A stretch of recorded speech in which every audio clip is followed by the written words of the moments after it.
د غزل مطلب ده چې ټول تعبیرونه د ځوانۍ دي زما،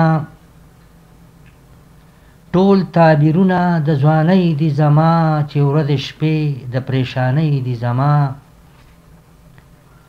د عشق دنیا کې د وفا لټول خدای ګو چې ټولې نادانۍ دي زما، او یوازې سترګې مې حیرانې نه دي،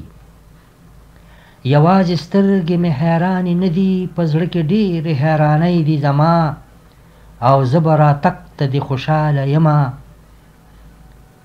زه به راتګ ته دې خوشحاله یم، خو ستا په